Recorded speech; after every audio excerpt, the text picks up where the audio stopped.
put my hand up first. Who has trouble with too much thinking? You know? No, I don't think so. And I've been on this, you know, I got this special meditating thing from Amma, and I've done 3 Vipassana courses and blah, blah, blah, you know. And the usual things people do. And I haven't been well for 7 or 8 years or something, and I lost all my energy and had problems with my spleen and kidneys and stuff. And that's, I've been healing that over time, and over that period, I got Chinese herbs, and I did all that. And eventually I thought, look, I've been doing all this key stuff for years. I've been a masseur, I've been a healer, you know, I've been doing tantric work, I've been doing, but, you know, surely in all of this, I can heal myself. And one of the things that worked, the first thing I did that worked really well was I ended up discovering this thing of breathing into, draw my sexual energy up, breathe into my hara, and from here I would just wrap it around here, wrap it around my spleen and kidney. And the first time I did it, it felt like I was in a womb. You know? I was just in this womb. Oh, that feels great. And I did it every day, probably 2 or 3 times a day. After 2 weeks, I started to feel better.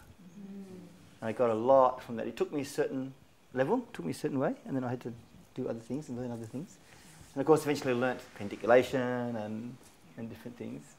I learnt all these things to the extent where I was diagnosed with emphysema last year, and then after 7 months, he said I didn't have it. And he said it was probably a wrong diagnosis, and maybe he's right, but I did 2 or 3 hours work every single morning for 7 months, and then I didn't have it. So that's, I know it's only a correlation, not necessarily a causal proof, but I know enough that my lungs are a lot better because of what I did. So, where is my discipline in learning these other things that gives me the root capacity of what I'm passing on? It is my own experience that gives me this, you know, that gives me this workshop. And so there isn't anything in here that I do not apprehend through my own experience.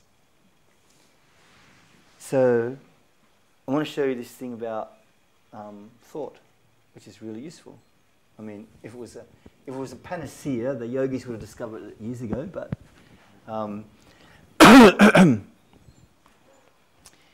you know, when we evolved, like we evolved emotion before thought, animals don't think in the way that we say thought, because we've got this frontal lobe, right, that does that trick. And so, you know, we had first this genetic hardwiring, and then we evolved the limbic system, you know, this emotion. So it was like this, and that genetic thing was in there. And then we evolved thought, emotion is in there. And Krishnamurti talks about thoughts as thought emotions. And when you pay attention, you'll see that all thought actually has an emotional component. There's no such thing as unbiased thought. All thought, it's all cultural, and it is all emotionally based. If you pay attention, you can see that is the case. Now, when you're busy thinking, and you're trying to meditate, right? And you're trying to meditate, and all these thoughts come, and you realise you just spent 3 minutes like thinking about the fucking shopping list. And so you go, oh, I better stop that. Right? And it's really easy, if your mind's on a roll, it's really easy to just spark off again within bloody seconds, isn't it? You know, you just go bong, bong. So I was paying attention to this, so I eventually asked myself, why is this doing this? Like, I stop it, why doesn't it just stop? And why does it always starts off in something vaguely connected with the last slot? So I started to pay a lot of attention, and I could see that in me, like the thought had ended, but there was kind of like this emotional residue still left in me from the thought. I eventually figured this is probably the metabolites from emotion. You know, like we have emotion, we have all these hormones and so on that go on. So this is what I've got is the metabolites in my body, which are actually sparking the next lot of thought. And so, you know, your thought arises out of emotion, which generates more thought, emotion, you know, which is the ego cycle. And that's So I thought, I wonder if I could just clear that stuff out of the way. And I'd be doing this in this one we did, this breath we did here. We breathed the sexual energy. This breath is called uniting the heaven and the earth in the lower abdomen. Yeah, let's go.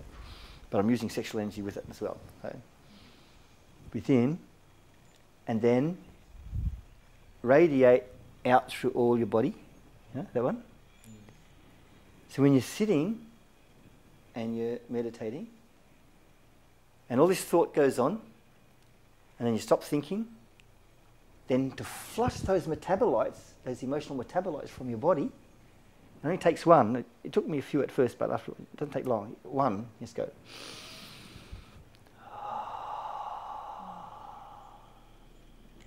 And all trace of that thought is gone. You know, all. And you just clear again. You go, it's not to say, you know, in 30 seconds you're not going to go bzing, you know, but it's just a really good trick to do. So you want to have a try of that now? So what we'll do is we do the essence of meditation, which, as you know, is choiceless awareness. Okay, so I'm not talking about techniques to arrive at meditation. I'm not talking about guided meditation, which is really trance. It's not meditation at all.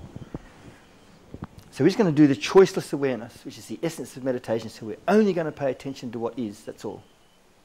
And then, when you notice you've been on a thinking roll, the moment you notice it, unite the heaven and the earth in the lower abdomen with your sexual energy, and then radiate it with a long controlled breath out through all your cells.